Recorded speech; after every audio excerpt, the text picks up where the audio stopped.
Step into thick, swirling fog where the trees twist like claws and a cold wind chills your bones.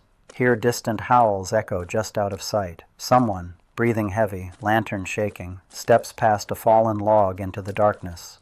Just for a second, a hunched shadow moves between two trunks, and something with glowing eyes blinks from deeper in the woods. Why do people risk entering this cursed forest?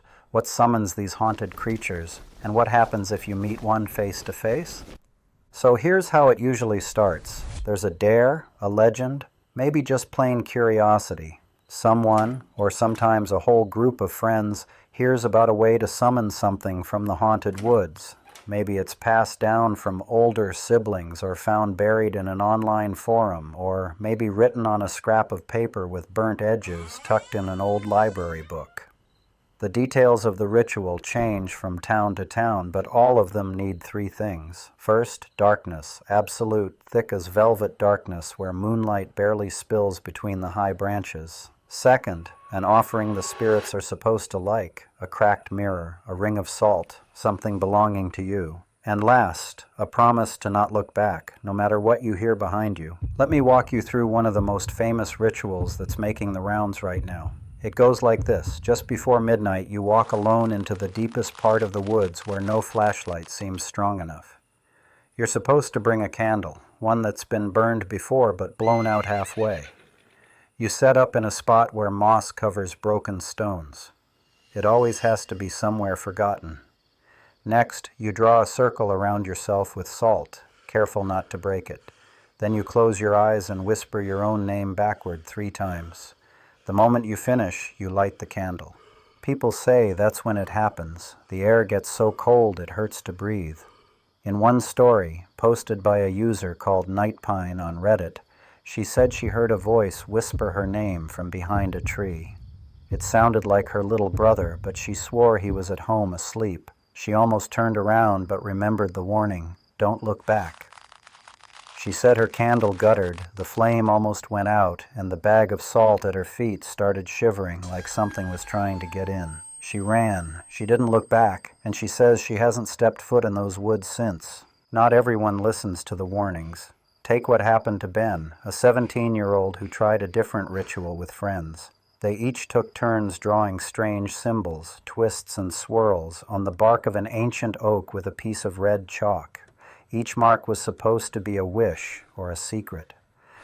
Then they set a mirror at the tree's base, turned away, and waited for the reflection to shift. Ben swears that the air got so thick it tasted like pennies and his phone screen cracked even though it was in his pocket. The next morning, he woke up with tiny scratches on his hands and couldn't remember coming back through the fence that separated the woods from his backyard. There's a huge variety of these stories online. So many of them start brave and cocky. Teenagers with flashlights, joking as they stumble through the brush. But the endings aren't always jokes. There are people who hear giggling right behind their ear or watch their breath curl in the air even in July. Some describe a sudden bone-deep chill that feels like ice water pouring down their spine. Others report technical glitches, flashlights flickering, phones going black, even the compass on your watch spinning wildly as if the forest itself won't let you find your way out. But let's slow down for a second and really picture what these moments are like. Imagine you're deep in the woods, your shoes squelching in the mud, the damp air pressing close around you. The only sound is your own nervous breathing, maybe the faraway hoot of an owl. Suddenly, your flashlight sputters, throwing weird shadows on the trees. You hear leaves crunch in the distance, but when you call out, nobody answers. Your hands get clammy on the flashlight, and every snap of a branch sends a jolt of fear straight through you. People who've been there talk about an itchy feeling along their neck, like ghostly fingers brushing their skin. A lot of legends say you shouldn't try these rituals at all. Folklore warns that even if you do everything right, you might not know what you've called until it's too late. In some stories, the spirit you summon might offer something. Good luck, a hidden treasure, the chance to talk to someone you lost. But the price is always steep. Maybe you'll lose your way in the woods. Maybe you'll bring something back home, a shadow that follows you everywhere, flickering just out of sight. and sometimes believing is enough to make something real. There's an old tale from Eastern Europe about a traveler who asked the forest for protection during a storm. He left a slice of bread under an ash tree and begged for shelter. When the wind died down, he swore he heard laughter all around him, but when he turned, the bread was gone and his footprints had vanished. When he made it out alive, he told people he was followed for weeks, by what he couldn't say, but he'd catch glimpses of movement just outside the light of his lantern. Here's another chilling account. Grace, who tried to call a guardian spirit with her best friend Sophie. The rules were simple. Knock 3 times on the largest tree, whisper a secret, and close your eyes for 1 full minute while standing back to back. Grace said the forest fell silent as soon as they finished the last knock. No birds, no wind, just their breathing and the drip of water off the leaves.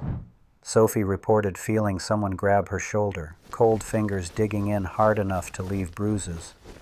But when she opened her eyes, Grace hadn't moved. They both bolted, but Sophie swears she now hears footsteps behind her every time she walks alone at night. People talk about certain warning signs, a sudden rush of wind that spins your hair around, a dark shadow moving lower than eye level, or the sense that the trees themselves are closing in.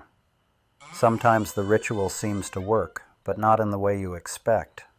Maybe you wish for good grades and find your teacher sick for weeks. Maybe you wish to be noticed, but end up being followed by an unseen presence for days. The emotional stakes run wild for people who believe in these rituals. There's hope. Sure, maybe you'll get your wish, or thrill. But there's fear too, and often regret. Some people who mess with these rituals talk about not sleeping for days, startled awake by a tap on the window or the sound of soft crying under their bed. Others say even their pets begin barking at nothing or staring into the corners with their hair raised. They wonder if they really called a forest spirit or just gave their own fear a place to grow. Even the most skeptical explorers pass on one thing: set boundaries. Never break the salt circle. Never speak the spirit's real name unless you want it to follow you home. And never, ever go into the woods alone. If you're thinking about trying any of these rituals, here's what others say to do. Tell someone exactly where you're going and when you'll be back. Keep something bright, like a silver coin or a flashlight, with you, because old stories say forest spirits hate shiny things. If your equipment fails, if the candle won't light or the batteries drain for no reason, take it as a sign to leave. Of course, let's not forget how even little details can spook people for days after a ritual. Some say they hear tapping at their windows at night, 3 sharp raps, like the knock from the ritual. One kid posted about how his favorite hoodie vanished after his night in the woods, only to reappear a week later covered in pine needles, muddy and cold to the touch, despite being inside his closet the whole time. Others describe dreams where the trees whisper secrets they can't remember when they wake up, but the feeling of dread lingers anyway. But that's not even the strangest part. Some people say the rituals themselves don't matter. It's the belief, the intention that feeds the forest. So what's really waiting in those shadows? And are you truly safe if you never step into the woods at all? If you're curious, or maybe a little skeptical, just wait until you hear what happens next. Let's go deeper into the woods now to find something lurking just out of sight. The whispering shade. Every region seems to have its own version, but wherever you hear the stories, people get that same haunted look as they describe the experience. Some call it a lost spirit. Others say it's the echo of every secret ever whispered in fear, trapped between the old birch trees that bend close together. Sometimes they say it's the wind itself, learning all our weaknesses. The whispering itself is how you know it's near, and once you've heard it, they say it never really leaves your head. The legend goes back centuries, all the way to settlers who pushed into forests before roads even existed. Old diaries found in attics describe children going missing, only to be found days later, their lips moving, repeating words that made no sense. One journal from 1814 tells of a whole village driven half mad after a bitter winter, thanks to a voice that followed them home, sowing suspicion between even the oldest friends. Some folks claim the shade was born when someone betrayed a close friend for a handful of coins. His ghost, unable to rest, started whispering into the ears of the lonely or desperate, making them question everyone and everything. There are even songs, barely remembered now, sung by travelers at firesides, warning each other, "Whisper nothing in the woods, or the woods will whisper back." Over the years, farmers and travelers learned not to speak secrets aloud in the forest, just in case the shade was listening. Now, to call the whispering shade is more complicated and a whole lot riskier than some of the other rituals. It all starts with silence. You go out when the fog is thick, carrying nothing but a small blue candle and a slip of paper with your worst secret written down. The exact words don't really matter, but the honesty does. When you find a place where the trees seem to press together, you kneel and breathe quietly until you can't hear your own heartbeat. Then you light the candle. The blue flame barely cuts the dark, and you begin to whisper your secret over and over, lips almost brushing the paper. Folks say you should keep your eyes closed since the shade sometimes copies your appearance or crawls upside down across the branches above you. If the shade comes, you'll know it's near by the sound. A dozen voices, all at once, calling your name in the wind. Some describe a cold, sticky draft brushing the back of their neck, or the sensation of ice fingertips pressing against their skin. The shadows thicken around you, stretching across the ground like spilled ink, no matter how your candle flickers. The trees might creak, and you'll catch glimpses, a curve of a ghastly face, a shivering, semi-transparent hand, always just on the edge of your vision. A few people even describe the scent of wet leaves and rotten wood flooding the air all at once, a smell so strong it makes your eyes water. More rarely, you might hear your own words echoed back at you, twisted and hollow, as if the forest itself is taunting you. Here's one story that sticks with me. Lucas, who was 17 when he tried the ritual, thought it was just superstition. He and his best friend dared each other in the middle of October. "Worst that happens is we get spooky stories for Halloween," he joked. They did the ritual in an abandoned, crumbling chapel at the center of the woods, a place locals avoided even during the day. Moonlight slipped in through busted, stained glass, painting weird colors on the battered floor. It was dead silent, not even bugs. Lucas wrote down something he'd never told anyone, placed the note at his feet, and started to whisper. The moment the blue candle caught, everything changed. The air snapped cold so fast he could see his breath hanging in the light. Lucas said he felt someone standing behind him, close enough to feel the weight of their stare. It sounded like 20 voices whispering all at once, he told his friends later. Then something icy, like vapor, wrapped around his neck and squeezed just enough to steal his breath. He froze, couldn't move, couldn't scream. When he finally opened his eyes, the candle was gone, and the paper was ripped in half. He and his friend never talked about what they'd actually written. But after that night, Lucas didn't sleep more than an hour at a time, said he woke up to someone whispering outside his window at least twice a week for months. Other stories go even further. There's the tale of an old woman, Mrs. Gerard, who admitted in her 80s that she'd summoned the shade after her husband's betrayal decades earlier. She would shiver every time dusk fell, glancing around as if expecting the silence to break. "Sometimes I still feel cold fingers brushing my hair," she whispered to her granddaughter. Another account involves a skeptical forest ranger named Tim who patrolled the woods after a rash of shade sightings. He scoffed at the stories, but one misty morning found a blue candle stub at the base of an ancient tree. For weeks afterward, Tim would startle at the sound of leaves brushing together. Convinced he could hear his childhood nickname, one only his late mother ever used, mixed into the breeze. "I never told anyone the secret I heard that night," he admitted, "because it didn't feel like it was meant for living ears." People who've met the whispering shade talk about the aftermath. It's not just the memory that clings. Some start hearing their own voice, repeating terrible secrets at odd hours, as if the forest sent back an echo. Others report a never-ending sense of being watched, like shadows huddling at the corners of every room, just out of the light. Caroline, who dared herself to call the shade during a camping trip, says she can't turn off her bedside lamp anymore. She wakes up shivering as if someone opened the window in January. In her own words, You think you're alone until you lie in bed and hear your name breathing from the heater vent. No one else hears it, but you know. Some former callers describe walking through crowds and catching glimpses of their own face, stranger and paler, reflected in shop windows, vanishing when they blink. Even the bravest warn others, if you succeed in calling the whispering shade, it's never really over. The scariest part isn't the moment in the forest. It's the weeks and months that follow, where every shift in the shadows or drop in temperature feels like a sign it's come back. Some people become obsessed, trying to recreate the ritual, chasing answers, or worse, forgiveness. Others just try to forget, but the whispers don't let them.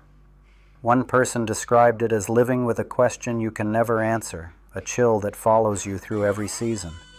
What no one truly knows is why the shade exists. Is it just a warning to keep secrets safe? Or is it attracted to those already carrying heavy guilt? They say the only way to break its hold is to share your secret with someone living in the honest, bright light of day. But even then, there are no guarantees that the whispering will stop. As they say in the oldest version of the tale, some secrets are heavier than the wind can carry. But that's not where the story ends. Each time someone tries to summon the shade, the legend just grows. So what happens if two people call it at once? Or if you bring it the wrong kind of secret? Who really decides which forest soul comes when you whisper in the darkness? And what happens if you actually hear it whisper back with a secret that isn't yours? Stick around, because our next creature will make you question whether the shade is really the most dangerous thing hiding in the dark. Now let's turn from whispers to something else, something that walks on the very edge of your sight and leaves marks you can't forget. Locals call it the hollow antler. The first stories go back generations to hunters who vanished at dusk, and children warned to run home when the wind picked up in the trees. Nobody's sure if it's a ghost, a trick of the woods, or some ancient spirit, but everyone agrees. If you hear the antlers scraping together, it's already too late. The legend says the hollow antler is tall, just a little taller than the tallest man, thin and smooth like a tree stripped of its bark. Its face looks hollow, with empty black eyes and twisted white antlers branching like dead lightning. There's an ache in the woods when it moves. The birds go silent, and animals vanish deep into their burrows. It's said the creature's call is a horrible echoing wail that's part wind, part sob, and part broken laughter. It only shows up on nights when the fog rolls in thick and low. If you want to summon the hollow antler, something I really don't recommend, the ritual is written in old books and passed down by word of mouth. It's always the same. At sunset, you find a fallen branch shaped like a crooked antler and carve your name in it with a piece of sharp stone. You wrap the branch in black twine, careful not to break it, and lay it at the heart of the woods where the mist is heaviest. Next, you close your eyes and stand completely still, holding your breath longer than you think is possible. When you hear the antlers clack together somewhere behind you, that's your sign. Jessica tried it once, not really believing the stories. She snuck out after dinner and hiked through thick brush, flashlight in hand, pushing through vines that tried to catch her jacket. She found the place, a spot where every tree looked like it was reaching for the next, covered in gray moss and so quiet she could hear her own heartbeat. Her hands shook as she carved her initials into a branch, wrapped it in what she'd brought as shoelaces, and set it down in a tangle of roots. The mist swirled around her ankles, thicker by the second.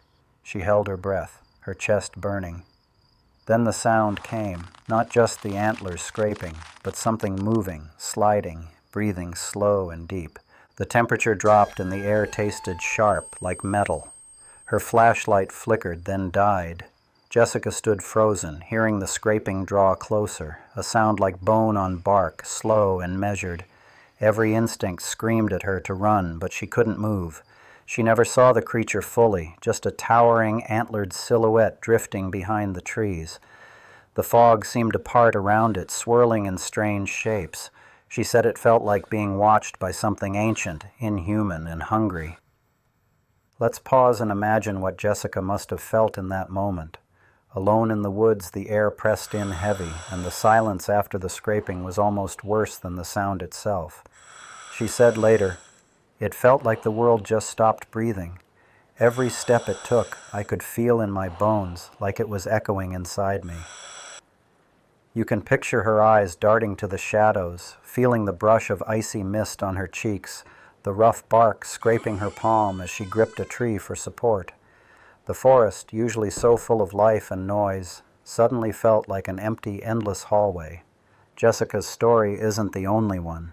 Old journals from the 1920s mention a similar encounter. One hunter wrote, "I heard those antlers before I saw a thing. The scraping started slow, then grew frantic, like something mad, angry that I'd come too close. I ran. No shame in that."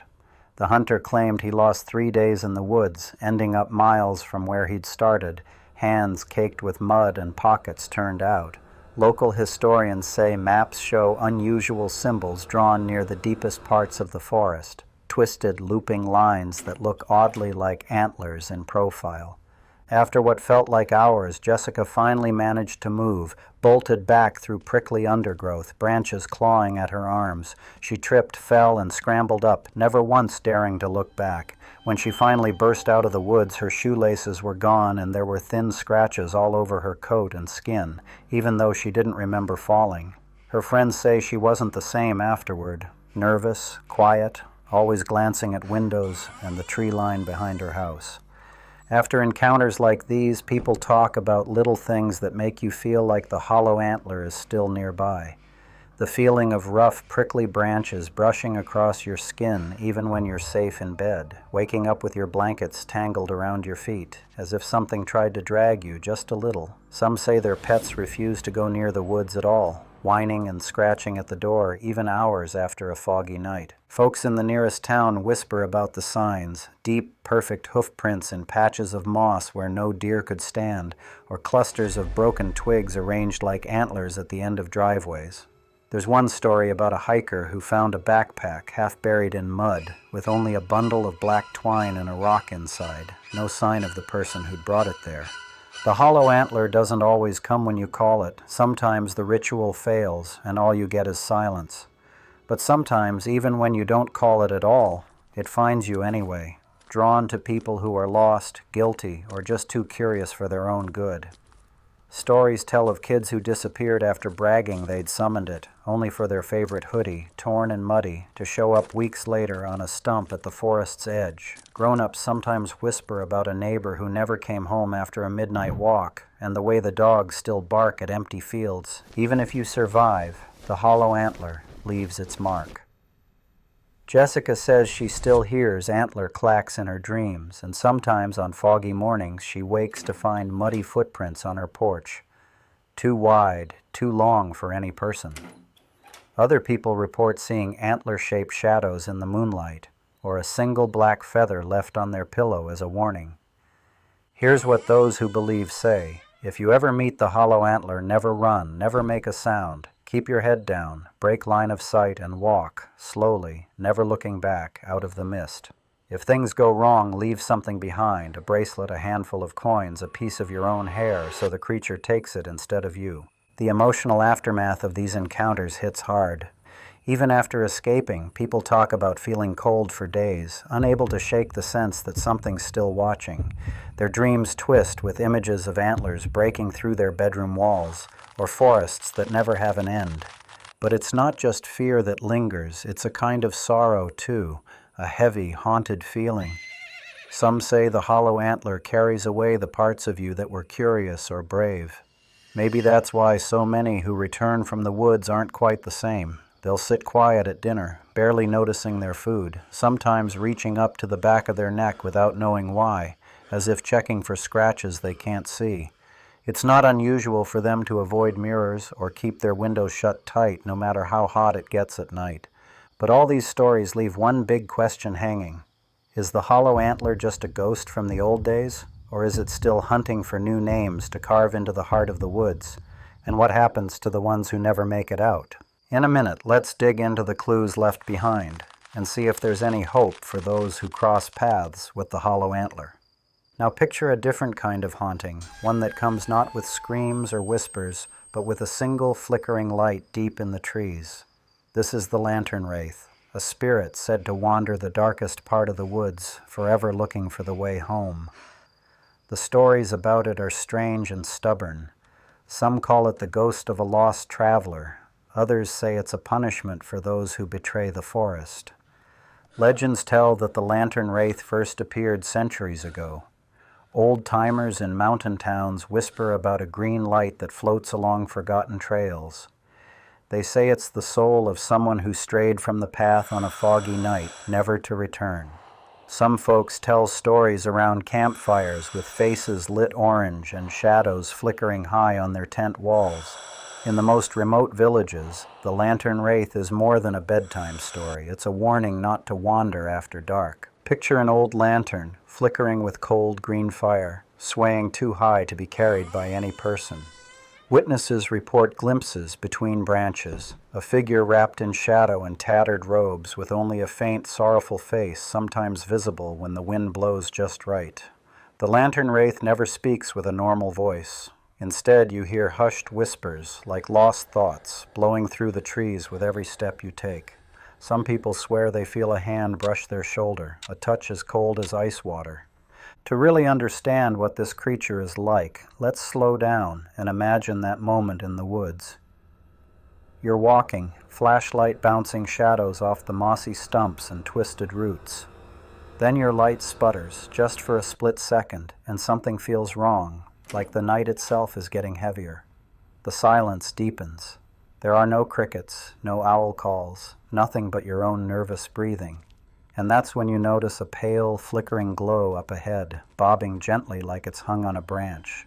The air chills around you.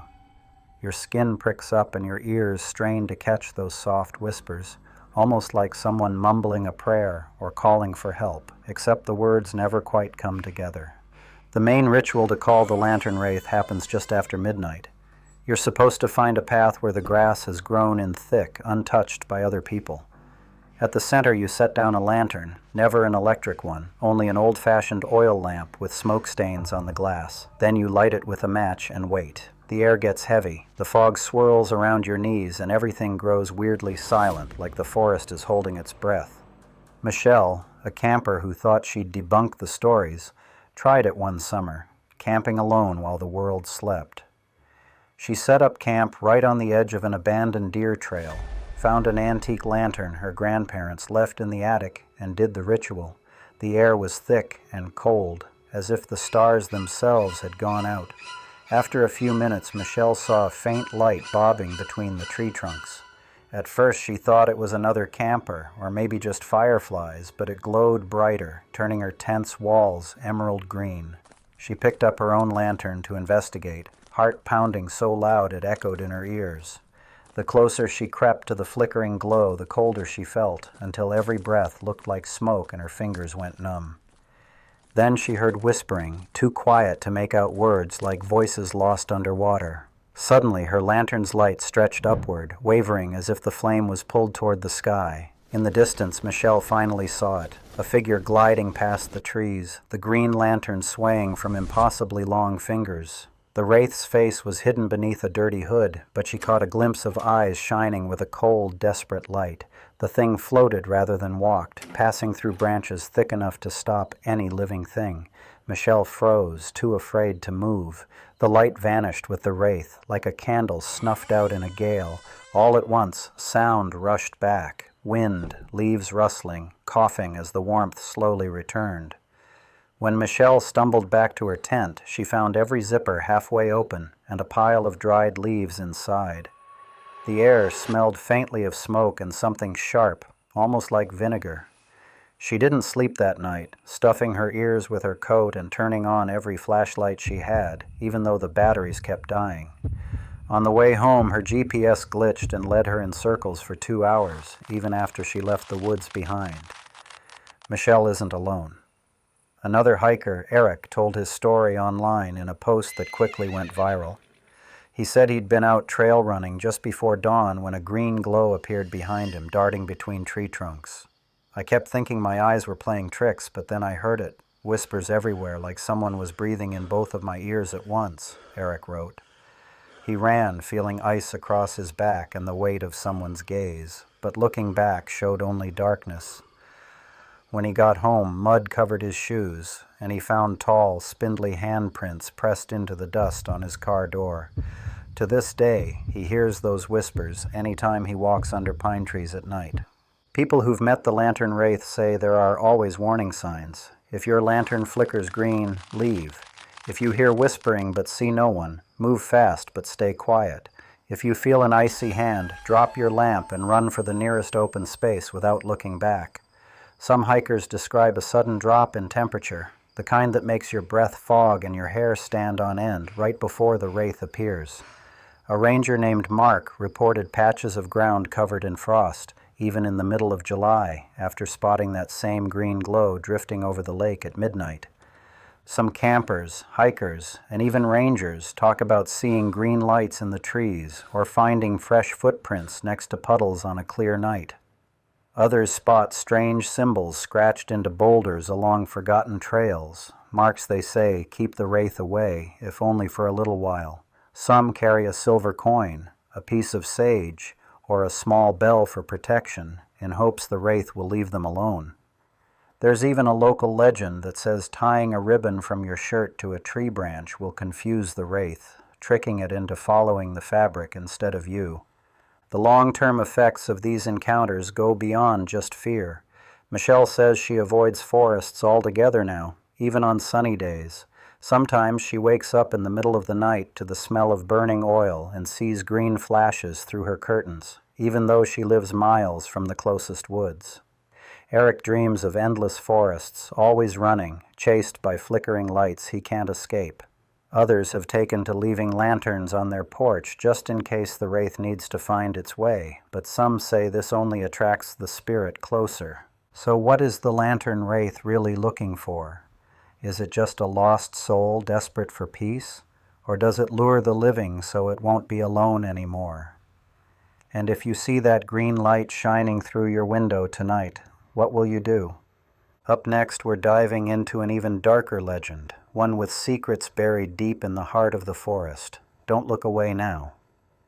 So now that you've heard these stories of chilling rituals, haunted spirits, and people who came too close to the edge, it might be tempting to think it's all just legend, stories told to make the forest seem scarier than it really is. But talk long enough to anyone living near these woods, and you'll find someone who swears it's real. You'll hear about the ones who tried to outsmart the spirits, who thought they could break the rules, and the price they paid when things went wrong. Take the story of Eli, a college student home for winter break. He loved a challenge. He'd joke about haunted woods and tried every urban legend he could find online. One night, with a small group of friends, Eli planned his own ritual, mixing pieces from dozens of sources. Salt, a cracked pocket mirror, an old necklace for an offering, the works. The group followed each step, but nothing happened. They laughed and left, feeling like they'd proven the whole thing fake. But that night, Eli's friends started getting phone calls, each one followed by silence on the other end, just the sound of wind and distant, soft chanting. Eli himself vanished for 3 days. When he finally turned up in town, no one could explain where he'd been, or why he couldn't remember anything except flashes of fog and the sound of scraping antlers outside his window. Now, years later, he covers every mirror and window in his house, and people say he refuses to go near the woods, even during the day. The cost of curiosity can't always be reversed. Some people who dared the rituals report nightmares that never end, or a constant tension that follows them. Their pets stare at empty corners. Their devices malfunction at the worst moments. New friends sometimes vanish from their lives as quickly as they appear. There are stories of sudden bad luck, losing jobs, fights exploding out of nowhere, or feeling watched in every empty room. While there's no scientific proof, the pattern always seems to follow those who taunted the forest, breaking old rules they thought didn't matter anymore. It's easy to shrug this off as superstition, but if you ever sit with locals around a campfire, you'll notice how everyone's voice drops a little when the topic comes up. They'll share stories about footsteps in the leaves that always stop when you turn around, or about shapes half seen through the mist that vanish between the trees.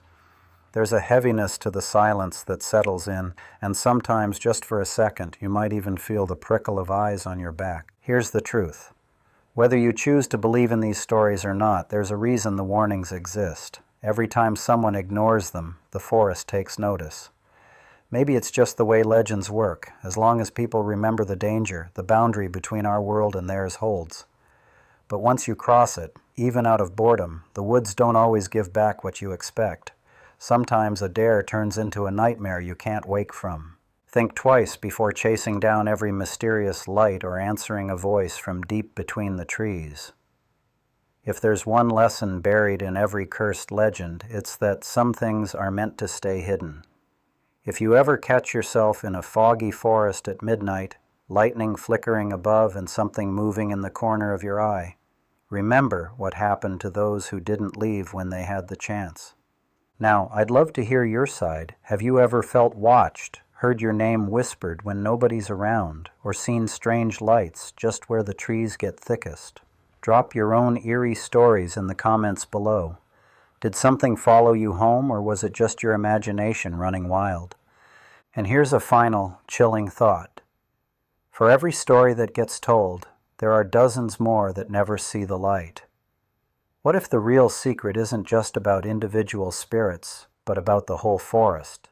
Some say there's still deeper, darker things sleeping under the roots, waiting for a brave or foolish soul to wake them. The older folks in town like to say that when the mist gets thick and the wind gets quiet, that's when the real guardians of the forest start to move.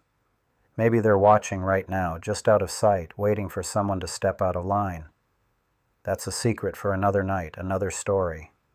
Until then, keep your lantern close and listen twice before you ever answer a whisper from the woods.